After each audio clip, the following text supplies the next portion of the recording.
It was not the best of weeks for the Big Ten, but it wasn't all bad. We look ahead to week 3. UCLA's a mess. Iowa might be worse somehow. We're talking about it all on today's Locked On Big Ten Squad. You're talking ball with the Big Ten Squad, sponsored by Game Time.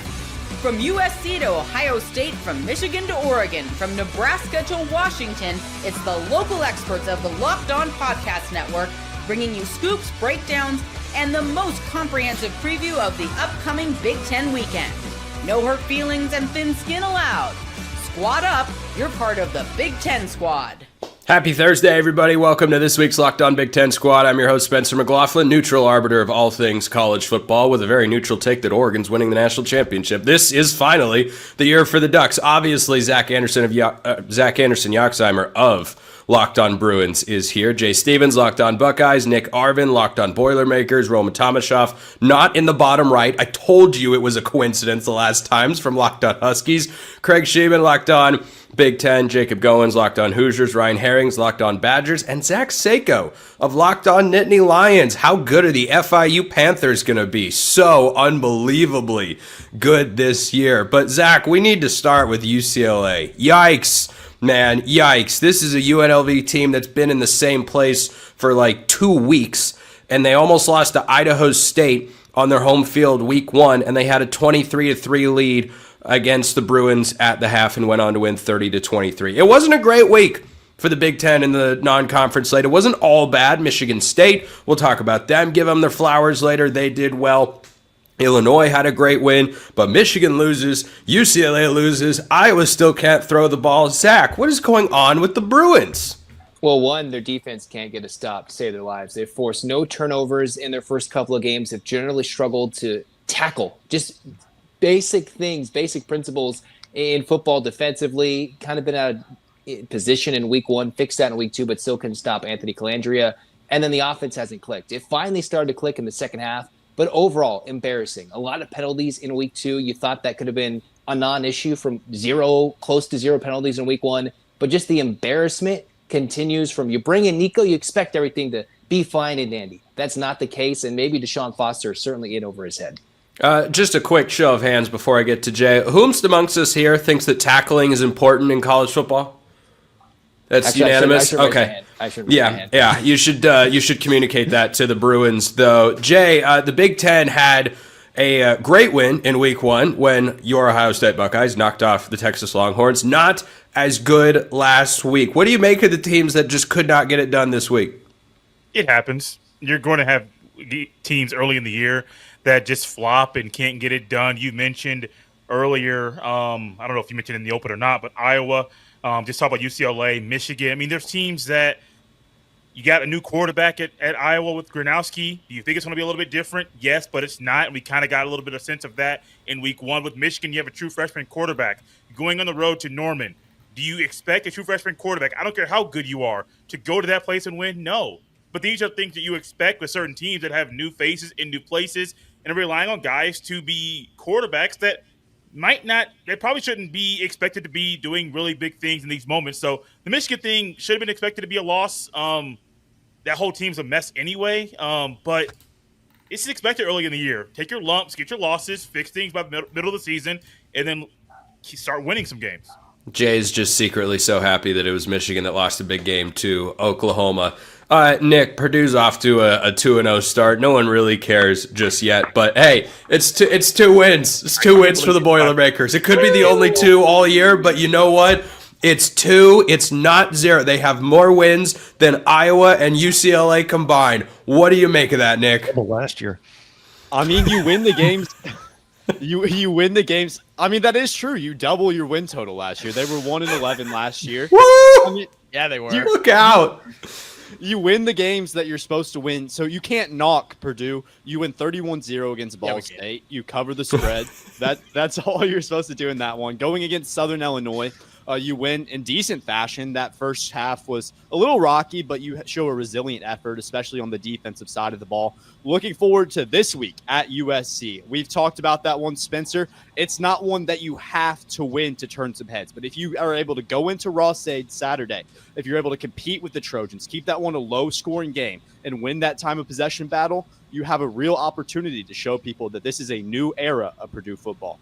Can I jump in? Hold on, really Yeah, quick. yeah, I'll allow that. I don't know why, but I'm going to allow it. I don't want to spoil too much. Nick, you're here the whole time, right? Because you're still claiming that Purdue beats USC this weekend. Are you still riding on that? So I'd had two outcomes, and I got roasted. I'm sticking to my guns. But I got roasted for it because I did a thing with Spencer, and I had two outcomes. I think if Purdue is able to win the time of Just to be clear, we did a segment together. Yeah, I apologize. The two outcomes being a win or a loss, right? We did a thing together. Yes, but I think that if it's a close game, if it's a low-scoring game, there is an opportunity. I will stick with my guns, say that Purdue wins a low-scoring game. Okay. But in the event that Jaden Maiava and the USC Trojans, they come in and that offense is as good as they have shown the first 2 weeks, I think there is a also good opportunity that Purdue gets blown out. Okay. All right. Well, at least he's coming to see reason, guys. Look, we got to cut him some slack. New kid on the block. Roman Tomashoff, Locked On Huskies, not the newest kid on the block here at the network, of course. So I don't know what kind of intro that is, but I'll take it. What you normally get. I don't know. I don't know why the was it the excitement because they made an FCS team look like an FCS team? Is that where the faux excitement was coming from? I don't know. No, it feels like that's the nicest thing you've said to me in months. So I think that deserves some kind of fake excitement there. No, it was nice to see, and Jonah Coleman has looked like one of, if not the best player in the country so far through 2 weeks. I know I came on the show a couple weeks ago and said, you watched Dante Moore throw passes?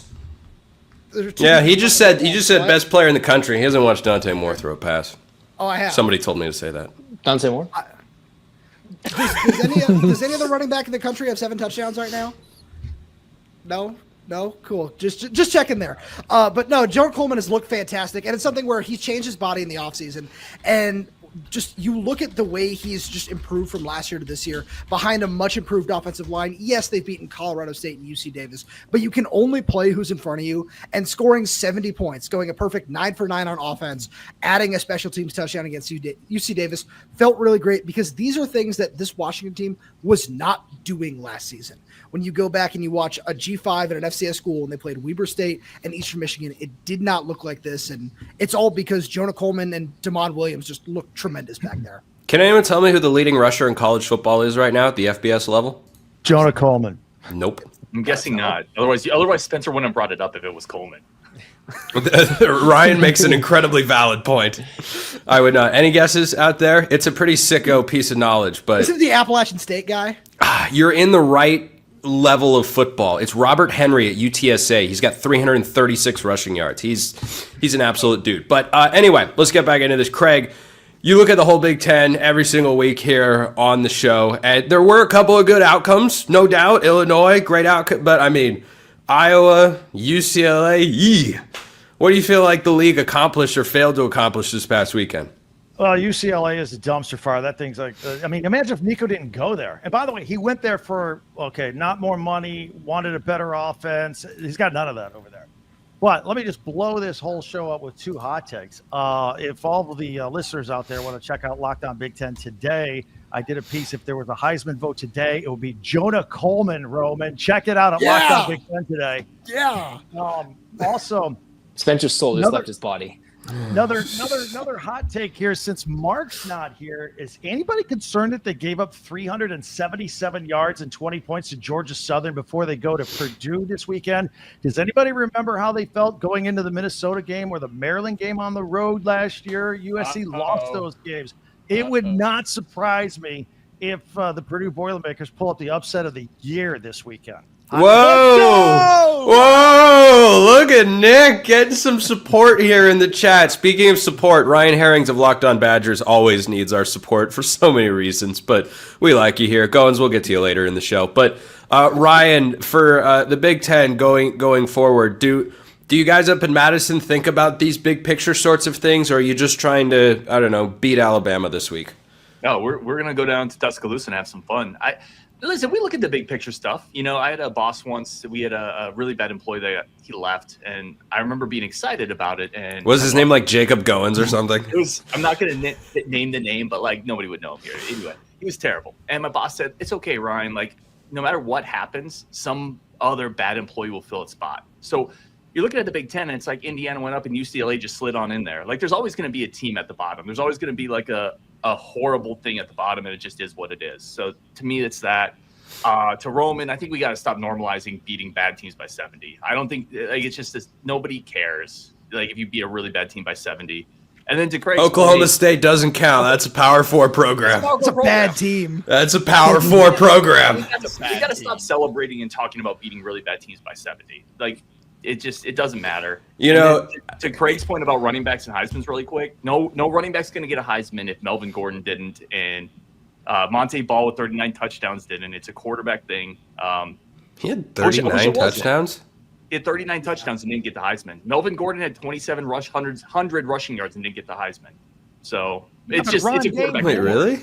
I didn't know that. It's 39 touchdowns didn't do it because it's who beat him?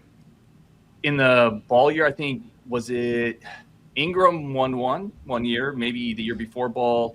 I know your quarterback got the one. Melvin Gordon should have got a little more consideration. Well, first of all, what is this? I don't have a team. I'm neutral arbiter of all things college football. Secondly, I believe you're referring to Marcus Mariota, who was a magnificent football player and deserved everything he got. Amari Cooper had more votes that year than Melvin Gordon. Okay, that's kind of laughable. Okay, I want to wrap with Seiko because Ryan was raising an interesting point that we shouldn't normalize beating bad teams by a bunch. Penn State clearly believes in that philosophy based on this past weekend, right, Seiko? I mean, who needs to go up big at the half against FIU when you could just 10-0 at the break? Let's do it. I mean, Clemson's operating with the same philosophy. LSU's operating with the same philosophy too, right? You're going to have bad weeks, but I get it. You should be able to, if you're a national title contending team, you should be able to put away that respective opponent very early. So I think Penn State's going to play a little better against Villanova, who another juggernaut that they get to play here. Is it basketball season already? It almost is. It's almost wrestling season too over here. So I got that to look forward to. But yeah, the game against FIU was I just think they sleptwalked into that game. I don't think there was any interest. The buzz of the season starting was kind of over. This non-conference schedule really doesn't. There's no juice to it on Penn State side of things. Ask Indiana about it, and they got. I think they're saving all of their energy and emotion for Oregon. Goins was just so taken aback, like me. Like what the hell did I do? We get it, bro. We get it. Yeah. I mean, it can't be. We're in the same boat, man. Come on. It can't be repeated enough times. Also, we don't dog on Washington's non-conference schedule enough. Yeah, because Washington State's on there at least. Well, yeah, at least you're a step up from Penn State. Congratulations, you have cleared. From Indiana, you have jumped over a bar that is 6 inches off the ground. That is. It's a lot of inches.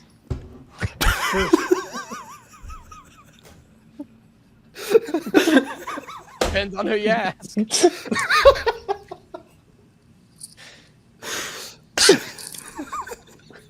Let's go to break. I can't.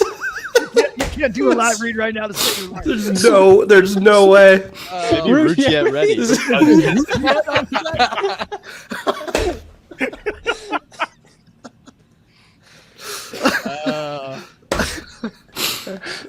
I could have picked any other number and it would have been fine. Yeah. Where's our producer? Brandon, where are you? Just Spencer now. All right. I swear to God, I'm a paid professional at some level. We're gonna talk about how much this gets left in. It's gonna be all of it. Are you kidding? Great. When we get back, we're gonna talk about the good outcomes the Big Ten had and look ahead to week 3. And I swear to God, we're gonna try and talk about football. We may or may not succeed. First, this episode brought to you by our friends at DoorDash. It's almost the weekend, so it's time to look back at last week and crown this week's MVP on Who Delivered, powered by DoorDash. Just like you can win every Saturday with DoorDash Streaks, saving more every time you order, these players delivered when it mattered most. Let's break it down and start with Luke Altmaier. Big game with several touchdowns in the big win on the road against Duke. They go on the road to Durham and win 45-19 in a game that a lot of college game day experts were picking the Blue Devils to win. Luke Altmaier delivered. The entire Michigan State team delivered a sneaky, nice-ish, kind of, non-conference win against Boston College at home. It went to overtime. It was crazy. East Lansing was on fire. Just like those guys delivered for their teams, DoorDash delivers your Saturdays. With DoorDash Streaks, you save every Saturday you order. Stack it up all season, and you could save $250, including $100 in DoorDash credits. Order this Saturday. Keep the streak alive. Fuel your game day. Only with DoorDash. Terms apply. Promo period through November 18th. Check out DoorDash today. Illinois dominates on the road. That was probably the best thing that happened across the Big Ten all week. Those that are still here are indeed still here. So let's go around and talk about the Illini for a moment. Some people have the Illini power rated as the fourth best team in the Big Ten coming into the season. Nick, do you feel differently about Illinois and where they stack up against the rest of the league after their big win against Duke? Goins, I don't want to hear a peep out of you until I instruct you to speak. No, I've said since the beginning of this year that I think that Illinois, although rated very high in the opening AP poll, we know that the AP poll doesn't matter at all now based off some of the voters. But it doesn't even matter because Illinois, they're a dark horse. They really showed up. The first half was a little bit rocky at times, but in the second half, they really put their foot on the pedal. And it just goes to show that whenever they face off against the Indiana Hoosiers, they have a very good chance of beating them pretty bad. I don't think that Goins' squad really has a chance because Luke Altmaier is play in his senior year. Oh, listen to that! Not a chance. Spencer, Not do you a want to chance. switch me and Jacob so we can? I kind of do. I think I can do that. Yeah, look at this. Okay, Goins. Yeah, go ahead. By the way, Nick, with regards to Illinois going to Bloomington and beating Indiana, great take. I mean, the sharpest of takes, dare I say, worthy of a national college football show type of take. That's just my unbiased look at it. Goins, would you like to respond now that you're in the correct position? Oh, I'm allowed to speak. Wow. Yes, so you nice. can. I permit you. Allow me. Since You I got have the talking pillow. Skipped in the first segment and now get dogged on in the second segment. Look, Nick, I understand you're trying to cope with the fact that USC may drop 80 on Purdue when they cut the town. But look, Illinois is a good team. Not a great team. Duke had 5 turnovers. Goins, what back of the trailer did you get stashed into once you started talking? The mic is not. You sound like you are 20 feet away from the microphone. It also slowly Is it working now? Now it's there. There we go. Now he's back. All right, keep going. Yeah, let me reset. I said that USC's dropping 80 on Purdue in case that didn't get into the first cut.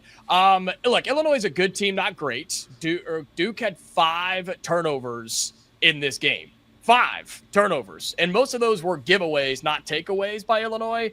They're good, not great. And I don't feel any better or worse about Illinois because they beat Duke in a stadium that I had more people at my high school cross-country meet than they did. So whoa. I'm not worried about Illinois at all. They're good, not great, and I didn't learn anything more that we didn't already know about Illinois because they beat Duke. Seiko, after battling the Panthers, who admittedly have some phenomenally good uniforms, I must say. If you scroll through the team, not that I think about uniforms a lot, but I do.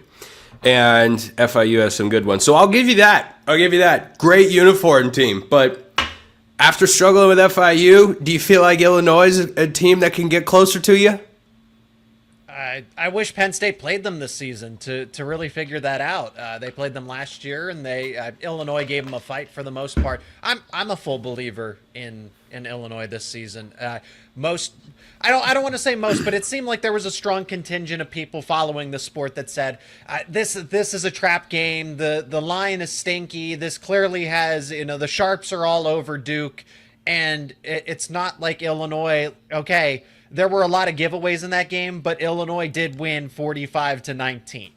Okay, this wasn't a 2-score game. This was blown way out of the water here. So I think Illinois with a veteran head coach. You return as much starting production as they did. This is a team that can absolutely make the college football playoff this season. So I don't know why more people aren't putting stock into them. This isn't just, this is a run-of-the-mill type of situation. No, this is a legitimate team that actually has a core, a nucleus that can get to this point of the postseason. Craig, let me throw this one at you as a overall Big Ten kind of guy with absolutely no affiliation or biases baked into the brain. I tell you, Goins, no one wants to see your shirt. Actually, we'd like to see it on your body and remain there, and that's it. Illinois or Nebraska? Which one do you think looks more impressive so far? Oh, Illinois. And in my same podcast where I said Jonah Coleman was going to win the Heisman, I said Illinois' Hank Beatty's coming in second. This guy is on fire as a wide receiver, a punt returner. He can run. He's got like 3 touchdowns and like 400 total yards. He broke one of Red Grange's 102-year-old records in week 1. He is phenomenal. However, having said that, they're going to get smoked in a red-out in Bloomington a week from Saturday on NBC on Big Ten Saturday night. I knew it, Craig. I knew I liked you. I knew you'd come back around. Bad takes have resumed here on the Locked On Big Ten squad. Roman, one of the high-level opponents that are highly ranked opponents and high-level opponents, frankly, Washington faces this year is Illinois. Do you look at them as a team that can make the Big Ten championship this year? I look at them as a good team. I don't know if they're a Big Ten championship caliber team as of right now. Right now, I think that when they come to Washington, they're going to lose that game. I think that's going to be a tough environment in a actually full stadium, to Goins' point a couple of minutes ago. And it's one of the things where, like Zach, you point out that, there were a whole bunch of turnovers in that game. And I think Illinois is a very solid team, but 4 fumbles in that game. I'm pretty sure they scored on at least 3 of those. I was trying to go back and look at the numbers, but I couldn't find the right metric. And I don't think, as Goins said, we learned anything new about Illinois in this game. I think that we knew that they were a solid, just really veteran team that is going to be fine. That's going to win a lot of games this season. But I didn't come away just saying, this is a juggernaut, we'll beat her kind of team. Herrings, I want to ask you about Danny O'Neal. Yeah. What do you think about is this Wisconsin's real savior at quarterback to put him above? Because there are a lot of teams that are rising right now, it feels like, in the Big Ten. Michigan State with a good win over Boston College. Nebraska's playing some really good ball. Illinois is doing well. USC looks good. Washington played well this past week. Is Danny O'Neal the guy, neutral arbiter of all things college football? Roman, keep up, please. Ryan, is Danny O'Neal the guy to get Wisconsin into that upper tier? Yeah, Danny Dimes, right? Like the moxie of a Trace McSorley with a little bit better hair. The guy looked great. Like you got to remember his first start in Madison. He was a freshman starter at San Diego State last year, 2-to-1 touchdown interception ratio last year, 63% completion percentage, can move a little bit with his legs. He's pretty good, actually. He reminds me actually of the archetype of Iowa State type quarterbacks, guys that are a little undersized but have a pretty good feel, good intangibles, care about the game, like really are just kind of gritty, move the pocket type of guys. He looked really good for his first start in Madison. Now, the Badgers had a couple other issues against Middle Tennessee State. We had a few issues with the offensive line. We couldn't snap the ball. Had a couple of those type of problems that. Show of hands who thinks snapping the ball is important. The ideal, so Danny O'Neal is not the type of guy that's going to elevate a team past those things, but he looked really good. And I do think it's possible the Badgers found their quarterback for next year with Danny O'Neal. How about that? Just the way that they drew it up. Forget Billy Edwards. It was always about Danny O'Neal. Was always about Danny O'Neal. When we get back, we're looking ahead and making picks for week 3 in the Big Ten. That's coming up next on the Locked On Big Ten Squad. First, this episode brought to you by our friends at Mazda. Mazda crafts cars for those who do more than simply move. Mazda delivers confidence with every ride with more IIHS Top Safety Pick awards than anyone else as of August 2025. From footwork to breath work, athletes sweat all the details. Mazda brings this same intention to how they craft every single model. You can feel the Japanese craftsmanship in every detail, from the metallic accents to available Napa leather upholstery. They've got all the details covered. I'm a very detail-oriented guy myself. I'm sure many of you are as well, and that is just how Mazda rolls. So make sure you check them out. Like the players in the Big Ten, Mazda sweats every detail, because when you make every move count, impossible becomes irrelevant. Mazda, move and be moved. This episode also brought to you by our friends over at FanDuel. The NFL season's here. College football's here. FanDuel's making sure you're ready for kickoff with a can't-miss offer. Right now, new customers can bet just $5, and if your bet wins, you'll get $300 in bonus bets to use across the app. So if you want to spice up the Big Ten slate this week, which we're about to talk about in segment 3 of the Squad Show today, you can do that over at FanDuel. You have got lines, you've got money line, you've got point totals, all of which can be wagered upon over at FanDuel, with a bunch of other bets across the season as well. NFL, college football, they have it all. So if you're ready to play, download the FanDuel app now by visiting FanDuel.com to get started. That's FanDuel.com to place your first $5 bet. You can get $300 in bonus bets if your first $5 bet wins. Check them out at FanDuel.com. There were 9 of us, and 6 remain in the Hunger Games here. We call it the Locked On Big Ten Squad. Nick is still here. Jacob's still here. Craig's still here. Ryan's still here. Zach is still here. Well, the Zach who didn't have us all crying and laughter earlier, but we like him anyway. We definitely like him anyway. So let's talk about everybody's games going into the week. The big noon kickoff. Can anybody tell me what the big noon kickoff game is this week? Oregon and Northwestern. Oh, it's Oregon and Northwestern. That's exciting. You gotta be really up early. exciting. Wonder why. Ain't no way anybody's picking Northwestern to win, right? I mean, they could cover a 28.5 point spread, I think was the last time I looked at it on FanDuel, but They certainly could if Oregon sleepwalks, though. In Northwestern. May I jump in?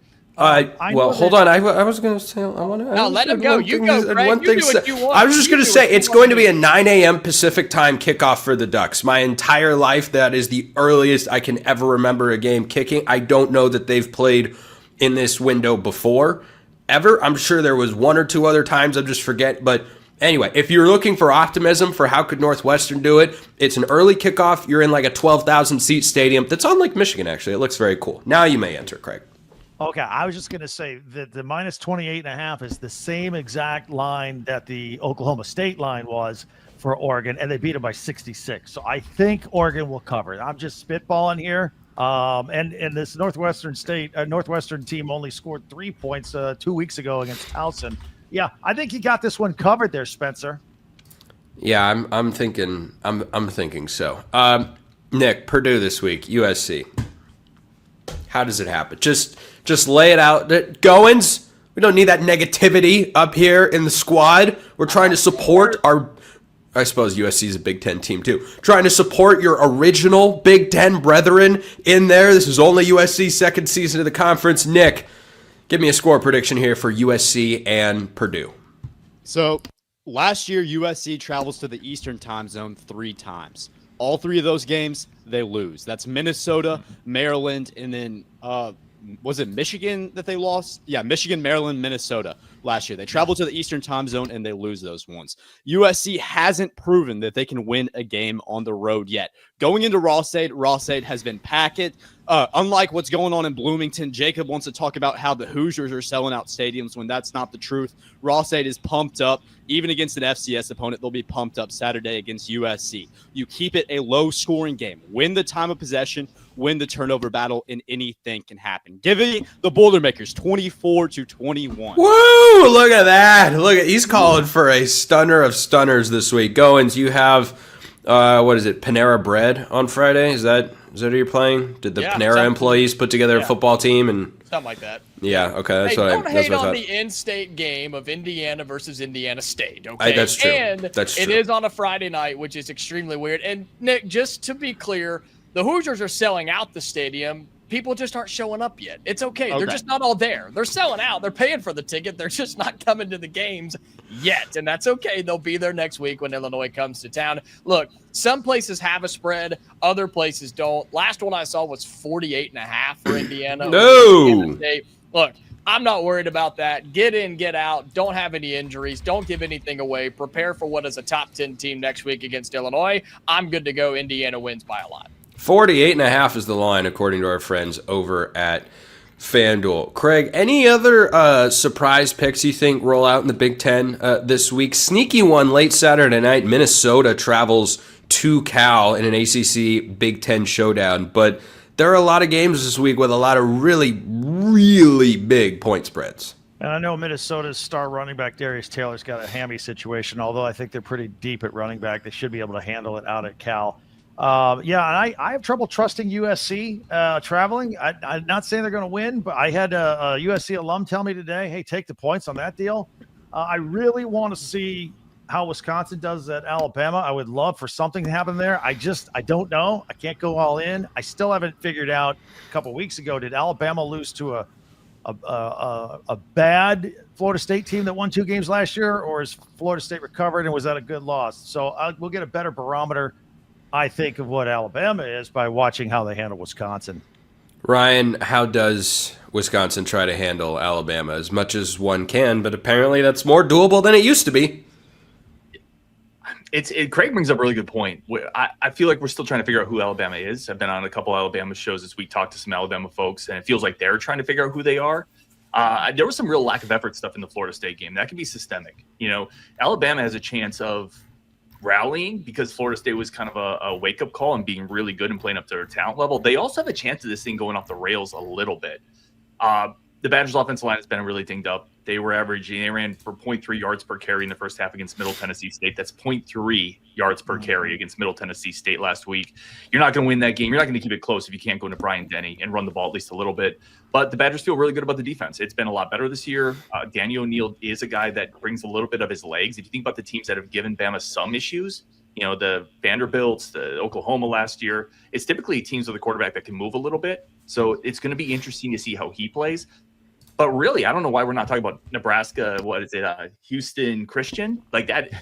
A really interesting matchup for the Huskers here. I think a little bit of stuff from that game because I was really intrigued. Check What's the line on that? Houston Christian's head coach. They've never won a game against an FBS opponent. He said, "quote There are still a lot of firsts to happen." So really, Whoa! Nebraska for scheduling. I've given Jacob a lot of crap.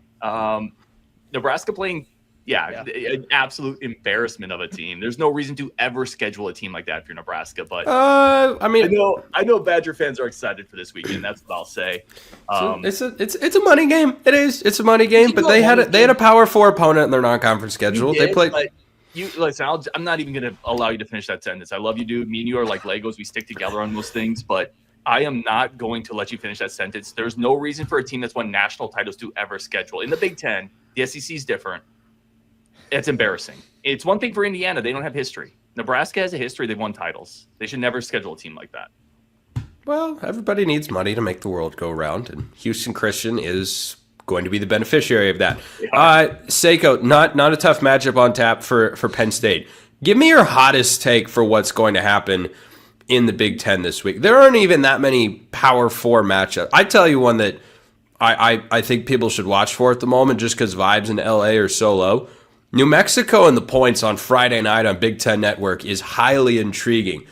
Jason Eck is New Mexico's head coach. He replaces now Utah offensive coordinator Jason Beck.